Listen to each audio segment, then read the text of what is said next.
हे श्री कृष्ण, मैं सूर्यपुत्र कर्ण आपसे जानना चाहता हूँ कि आखिर मेरे साथ ही इतना अन्याय क्यों हुआ। आखिर क्यों जन्म देते ही मेरी माँ ने मुझे त्याग दिया, मेरे अपने गुरु ने ही मुझे श्राप दे दिया, मुझे सूत पुत्र कहकर अपमानित किया गया। आखिर मेरे साथ ही इतना अन्याय क्यों हुआ। तब श्री कृष्ण ने कहा कि अन्याय तो मेरे साथ भी हुआ है। जन्म लेने से पहले ही मृत्यु मेरी प्रतीक्षा कर रही थी। जन्म लेने के बाद माता पिता से दूर होना पड़ा। मेरा बचपन भी राक्षसों से लड़ते हुए बीता। मेरे सगे मामा ने मेरे भाइयों को जान से मार दिया। दुख तो सभी के जीवन में होता है, लेकिन फिर भी मैं अपना कर्म कर रहा हूँ। ये सारे सुख दुख को हमें एक समान मानना चाहिए, ना कि इसका शोक करना चाहिए। Hey guys, welcome back to UPSC तो कैसे हैं आप सभी लोग। मैं आशा करती हूँ आप सभी अच्छे होंगे और अपनी पढ़ाई में लगे होंगे। तबीयत अभी भी ठीक नहीं हुई है, सॉरी। आज 6 दिन के बाद इनफैक्ट मैं वीडियो डाल रही हूँ। बहुत लोगों का मुझे मेल भी आ गया था कि आप प्लीज़ वीडियो डाला करिए। तो आज फाइनली मेरा वीडियो आया है। मैं दिल्ली आ गई थी वापस, एंड अभी मैं सो के उठी थी, एंड सो के उठने के बाद अपने लिए ब्रेकफास्ट बना रही हूँ। एंड ब्रेकफास्ट बनाने के बाद वापस से जाएंगे लाइब्रेरी तैयार होने। मेरी तबीयत अभी भी उतनी अच्छी नहीं हुई है, बट हाँ, पहले से बहुत बेटर है। बट दवाइयाँ वगैरह अभी भी चल ही रही है।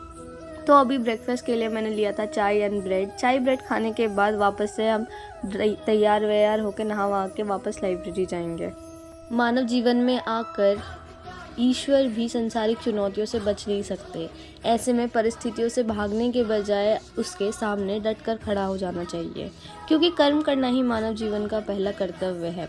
श्री कृष्ण ने कहा है कि व्यक्ति का जन्म अगर पृथ्वी पर हुआ है तो संघर्ष भी उसे ही करना होगा। ये हमारा जो स्टूडेंट लाइफ है, इस लाइफ में हमें ही संघर्ष करना होगा, और बिना संघर्ष के ना हमें वो एक सीट मिलेगी, ना हमारा सपना पूरा होगा। अभी का संघर्ष बहुत आसान है। हमें कुछ नहीं करना है। हमारा जो मेंटल स्टेट है, बस उसको इम्प्रूव करने की कोशिश करते रहना है। हमारा जो डेली टारगेट है उसको अचीव करना है। यार, ये काम बहुत आसान है। मतलब अगर हम पढ़ रहे हैं, पढ़ना और अपने आप को संभालना, ये काम ज़्यादा आसान है उन कामों से जो और लोग कर रहे हैं, उन स्ट्रगल से जो और लोग फेस करते हैं। हर किसी के लाइफ में अलग अलग तरह के टेंशन होता है। मेरे एक फ्रेंड के उसमें है कि उसे शादी का बहुत प्रेशर है। एक फ्रेंड के उसमें ऐसा है कि उसके घर वाले उसको फोर्स कर रहे हैं कि नहीं, तुम पढ़ो मत, कुछ और काम करो। मतलब ऐसे हर तरह के लोग अलग अलग तरह का स्ट्रगल कर रहे हैं। आप भी कुछ और स्ट्रगल फेस कर रहे होगे, कुछ और आपको परेशान कर रही होगी। लेकिन आप एक बात सोचो ना, आप यहाँ तक आ गए हो, आप इतनी दूर आए हो, एटलीस्ट अब आप वापस तो नहीं जा सकते हो। अब आपने उनको दिखाना है कि नहीं, आप जिस चीज़ के लिए इतना मेहनत कर रहे थे या कर रहे हो, मैं वो पूरा करके दिखाऊंगा, वो पूरा करूंगा, अचीव करूंगा। किसी को आप पे भरोसा हो ना हो, कोई आपको बोले कि हाँ तू कर सकता है या ना कर सकता है, आप बस खुद को ये बोलो कि यार मैं खुद पे भरोसा करता हूँ, मुझे पता है मैं कर सकता हूँ, मैंने अभी तक इतना किया है और मैं आगे भी कर सकता हूँ। आप खुद के लिए काफ़ी हो। अगर आपकी कोई ऐसा फ्रेंड है जो आपको समझता हो, या आपके पार्टनर हो कोई, या आपके सिस्टर हो, या आपके फैमिली हो, तो उनसे चीज़ें शेयर करो, उनसे बात करो। लेकिन हाँ, एक और बात, आप अपने आप को मत भूलना। भले ही सामने वाले लोग आपको बहुत मोटिवेट कर रहे हो, आपके बहुत अच्छे से आपके बारे में बहुत अच्छी बातें कर रहे हैं, लेकिन खुद को मोटिवेट करने के लिए सबसे पहले कोशिश करना। सबसे पहले ये कोशिश करो कि आप खुद से इम्प्रूव करो अपनी चीज़ें, अपनी सिचुएशन, अपना हर चीज़ खुद से इम्प्रूव करो। अपने आप को मोटिवेट करना खुद से स्टार्ट करो, कि जब तक वो इनर सेल्फ मोटिवेशन नहीं आता है ना, तब तक चीज़ें उतनी अच्छी नहीं हो पाती है। और मैं ये मानती हूँ कि जिस दिन आपने खुद पे विश्वास कर लिया, उस दिन आप आधी जंग जीत जाते हैं। चाहे कोई भी एग्ज़ाम हो, खुद का जो सेल्फ मोटिवेशन फैक्टर है वो बहुत ज़्यादा इम्पॉर्टेंट होता है।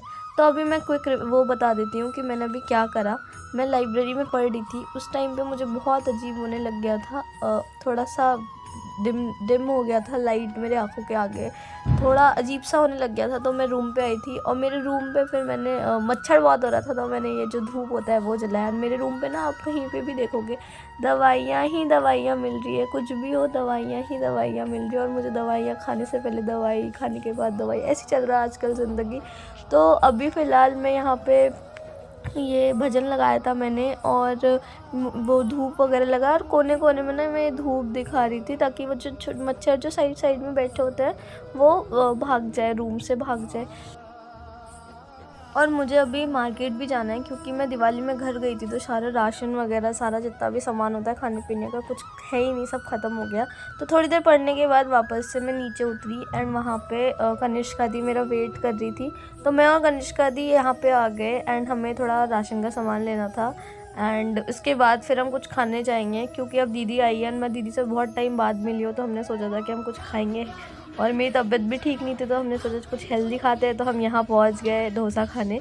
तो फ़िलहाल हम ये खाएंगे, और उसके बाद फिर हम वापस से रूम जाएंगे, एंड रूम जाने के बाद वापस से अपनी जो शेड्यूल है, जो आज का टारगेट है, वो पढ़ाई करेंगे क्योंकि आज मैं पूरे दिन लाइब्रेरी में नहीं बैठ पाई तबीयत ठीक ना होने की वजह से, इसलिए मैं रूम पे कंफर्टेबल होकर आराम से पढ़ूँगी। एंड उसके बाद फिर मैं सो चुकी, आजकल मैं ट्राई कर रही हूँ कि मैं जल्दी सो जाऊँ और जल्दी सुबह उठने की कोशिश भी कर रही हूँ क्योंकि अब एग्ज़ाम आने वाला है, एंड मैं अपना मॉर्निंग रूटीन को वापस से स्टार्ट करना चाहती हूँ, इसलिए मैं सुबह ट्राई करती हूँ कि अब मैं सुबह जल्दी जल्दी उठूँ। तो यार कुछ इसी टाइप का था मेरा आज का दिन। करते हैं इस वीडियो को यहीं पे and thank you so much for watching this video. जल्दी वीडियो लाऊंगी मैं नई, एंड मिलते हैं नेक्स्ट व्लॉग में। Bye bye, keep studying.